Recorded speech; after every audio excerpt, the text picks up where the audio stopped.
ओम नमो भगवती वासुदेवाय नमः। जय श्री हरि।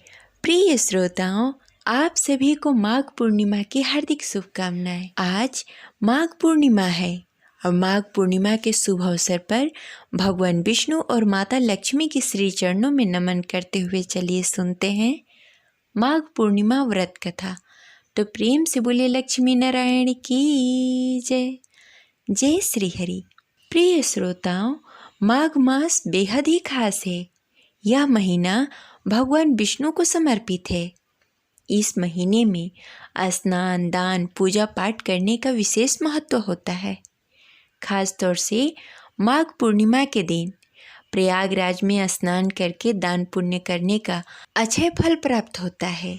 अगर वहां जाकर न स्नान कर पाएं तो घर के जल में गंगा जल डालकर स्नान करने से वही पुण्य फल प्राप्त होता है। इसके साथ ही पूर्णिमा के दिन पूर्णिमा व्रत रखा जाता है और भगवान विष्णु और माता लक्ष्मी की पूजा आराधना की जाती है।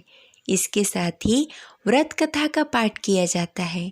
व्रत कथा सुनने से संपूर्ण पापों का नाश हो जाता है और पुण्य फल प्राप्त होता है और भगवान विष्णु और माता लक्ष्मी की असीम कृपा प्राप्त होती है। घर में सुख, शांति और समृद्धि बनी रहती है। और संध्या के समय में चंद्रदेव को अर्घ्य देके व्रत संपन्न किया जाता है। तो चलिए पूरी श्रद्धा और भक्ति के साथ सुनते हैं माघ पूर्णिमा व्रत कथा। कथा शुरू करने से पहले इस वीडियो को लाइक करके कमेंट बॉक्स में लक्ष्मी नारायण की जय अवश्य लिखें। पौराणिक कथा के अनुसार द्वापर युग में एक बार माता यशोदा ने अपने पुत्र भगवान श्री कृष्ण से कहा, हे कृष्ण, तुम संसार के रचयिता और पालनहार हो। आज मुझे कोई ऐसा उपाय बताओ जिसे करने से स्त्रियों को सौभाग्य की प्राप्ति हो, साथ ही उसकी सभी मनोकामनाएं पूर्ण हो जाए। तब भगवान श्री कृष्ण ने कहा, हे माता, तुमने अति सुंदर प्रश्न किया है। मैं तुमसे ऐसे ही व्रत को सविस्तार कहता हूँ। ध्यान पूर्वक सुनो। सौभाग्य की प्राप्ति के लिए स्त्रियों को 32 पूर्णमासी का व्रत करना चाहिए। इस व्रत को करने से स्त्रियों को सौभाग्य और संपत्ति मिलती है। यह व्रत अचल सौभाग्य देने वाले एवं भगवान शिव और माता पार्वती के प्रति मनुष्य के अंदर भक्ति को बढ़ाने वाली है। यशोदा जी कहने लगी, हे कृष्ण, सर्वप्रथम इस व्रत को मृत्युलोक में किसने किया था? इसके विषय में विस्तार पूर्वक बताओ। भगवान श्री कृष्ण कहने लगे कि इस भूमंडल पर अनेक प्रकार के रत्नों से परिपूर्ण कातिका नामक एक नगरी में वहाँ चंद्रहांस नामक राजा राज्य करता था। उसी नगर में धनेश्वर नामक एक ब्राह्मण भी था और उसकी स्त्री अति सुशीला रूपवती थी। दोनों ही उस नगर में बड़े ही प्रेम पूर्वक रहते थे। घर में धन्य धान्य आदि की कोई कमी नहीं थी, परंतु उसको बहुत बड़ा दुख था कि उसकी कोई संतान नहीं है। एक समय एक बड़ा ही योगी उस नगर में आया। वह योगी उस ब्राह्मण के घर को छोड़कर अन्य सभी घरों में भिक्षा लेकर भोजन किया करता था। वह रूपवती से कभी भिक्षा नहीं लेता था। एक दिन वह योगी रूपवती से भिक्षा न लेकर किसी अन्य घर में भिक्षा लेकर गंगा किनारे जाकर भिक्षुक को प्रेम पूर्वक ग्रहण करने लगा कि धनेश्वर ने योगी का यह सब कार्य देख लिया। अपनी भिक्षा के अनादर से दुखी होकर धनेश्वर ने योगी से बोला, हे महात्मा, आप सब घरों में भिक्षा लेते हैं, परंतु आप मेरे घर में कभी भिक्षा नहीं लेते। इसका क्या कारण है? योगी ने कहा, निसंतान के घर से भिक्षा लेकर पतितों के अन्न से तुल्य होती है और जो पतितों का अन्न खाता है वह भी पतितों हो जाता है। क्योंकि तुम निसंतान हो, इसलिए पतित हो जाने के भय से मैं तुम्हारे घर से भिक्षा नहीं लेता। धनेश्वर योगी की यह बात सुनकर बहुत दुखी हुआ और हाथ जोड़कर योगी के पैरों में गिर गया और कहने लगा, हे महाराज, यदि ऐसा है तो आप पुत्र प्राप्ति का उपाय बताएं। आप सर्वज्ञानी हैं, मुझ पर कृपा करें। हे भगवान, मेरे घर में धन धान्य की कोई कमी नहीं, परंतु मैं पुत्र न होने के कारण अत्यंत दुखी रहता हूँ। आप मेरी इस दुख का हरण करें, आप समर्थवान हैं। यह सुनकर योगी कहने लगे, हे ब्राह्मण, तुम चंडी की आराधना करो। घर आकर उसने अपनी पत्नी से सब वृत्तांत कहा और स्वयं तप करने के लिए वन में चला गया। वन में जाकर उसने चंडी की उपासना की और उपवास किए। चंडी ने 16वें दिन उसको स्वप्न में दर्शन दिया और कहा, हे धनेश्वर, जा, तेरे घर में पुत्र होगा, परंतु वह 16 वर्ष की आयु में मृत्यु को प्राप्त हो जाएगा। यदि तुम दोनों पति पत्नी 32 पूर्णमासी का व्रत विधि विधान पूर्वक करोगे तो वह दीर्घायु हो जाएगा। जितनी तुम्हारी सामर्थ्य हो आटे के दिए बनाकर शिव जी भगवान का पूजन करना, परंतु पूर्णमासी का व्रत 32 होने चाहिए। प्रातःकाल होने पर इस स्थान के समीप तुम्हें एक आम का वृक्ष दिखाई देगा। उस पर चढ़कर एक फल तोड़कर शीघ्र ही अपने घर चले जाना और अपनी पत्नी से सब वेदांत कहना। ऋतु स्नान के पश्चात वह स्वच्छ होकर श्री शंकर भगवान का ध्यान करके उस फल को खा लेगी।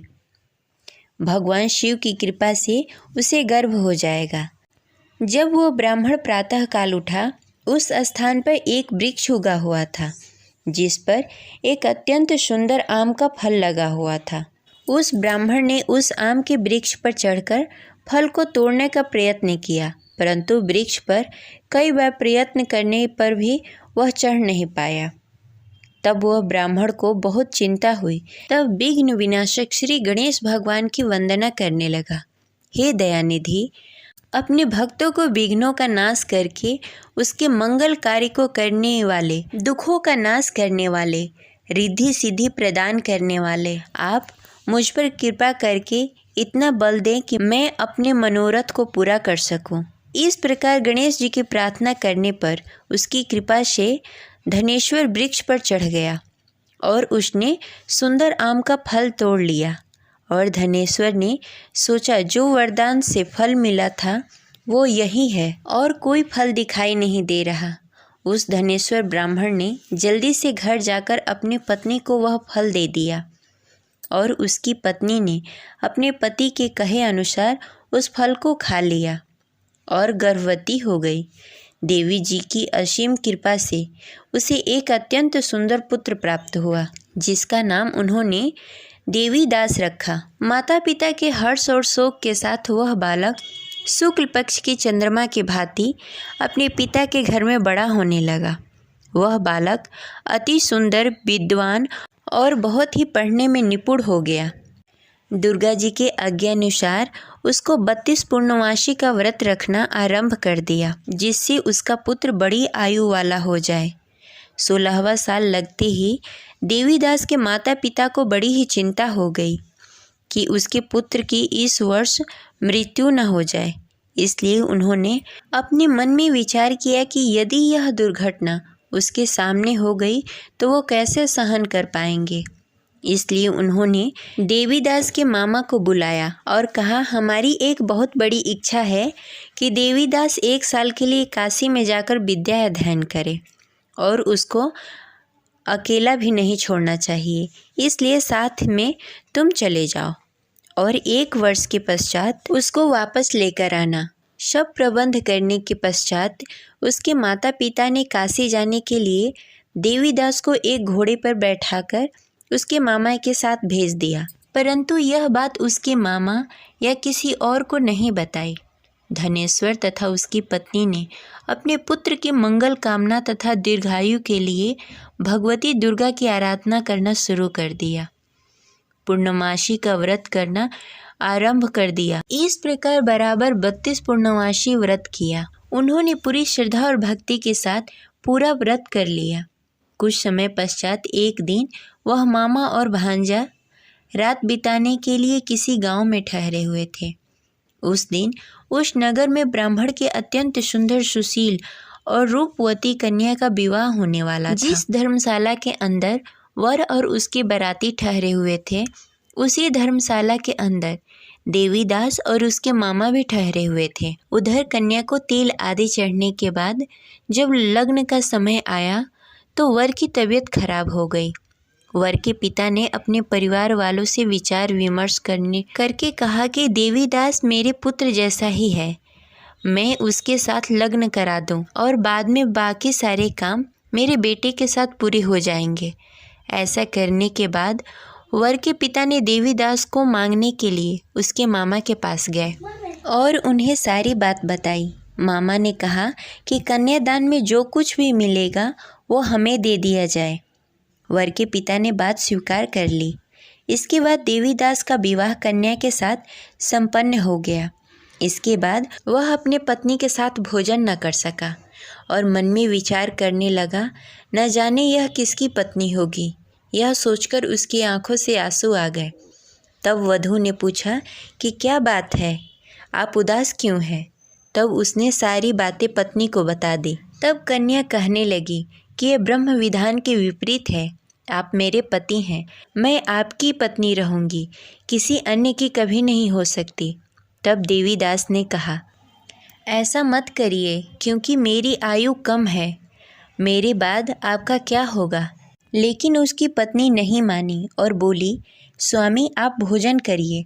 दोनों रात में सोने के लिए चले गए। सुबह देवीदास ने पत्नी को 4 नगों से जड़ी एक अंगूठी दी और एक रुमाल दिया और बोला, हे प्रिय, इसे ले लो, संकेत समझकर स्थिर चित्त हो जाओ। मेरे मरण जीवन के जानने के लिए एक पुष्प वाटिका बना लो, उसमें सुगंधित पुष्पों को उगा लो, उसमें प्रतिदिन जल देना और खेलते कूदते रहना। जिस समय और जिस दिन मेरा प्राण प्राणांत होगा उस दिन यह पुष्प सूख जाएंगे। जब यह फिर से हरे हो जाएं तो जान लेना मैं जीवित हूँ। यह समझाकर वह वहाँ से चला गया। इसके बाद जब वर और बाराती मंडप में आए तो कन्या ने उसे देखकर कहा कि ये मेरा पति नहीं है, मेरे पति वह हैं जिनके साथ मेरा रात में विवाह हुआ था। इसके साथ मेरा विवाह नहीं हुआ। अगर यह वही है तो यह बताए कि मैंने इसको क्या दिया, साथ ही कन्यादान के समय आभूषण मिले उसे दिखाए। कन्या की ये बातें सुनकर वह कहने लगा कि मैं यह सब नहीं जानता। इसके बाद सारी बारात भी अपमानित होकर लौट गई। भगवान श्री कृष्ण बोले, हे माता, इस प्रकार देवीदास काशी चला गया।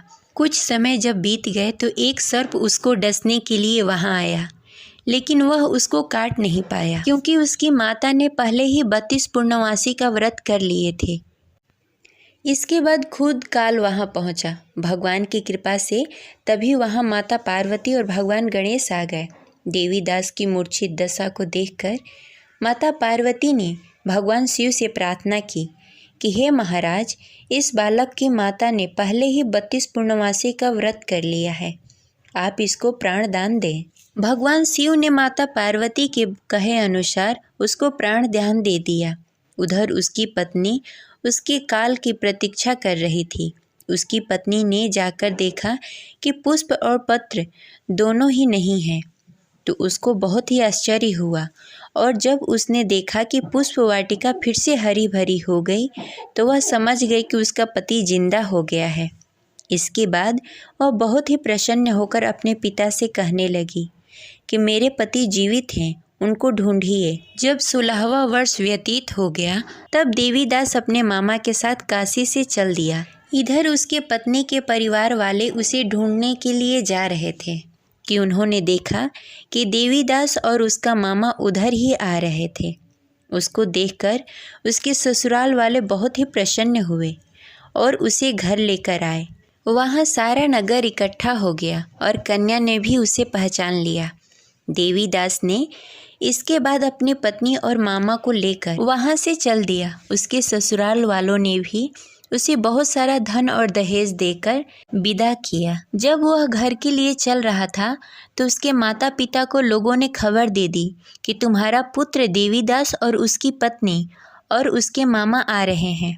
ऐसा समाचार सुनकर पहले तो उन्हें विश्वास नहीं हुआ, लेकिन जब देवीदास आकर अपने माता पिता का पैर छुआ तो देवीदास के माता पिता ने उसका माथा चूम लिया और दोनों को अपने सीने से लगा लिया। दोनों की आने की खुशी में धनेश्वर ने बहुत सारा धन ब्राह्मणों को दान में दिया और हंसी खुशी रहने लगे। भगवान श्री कृष्ण कहने लगे कि इस तरह धनेश्वर ने 32 पूर्णिमा का व्रत रखकर पुत्र प्राप्त किए।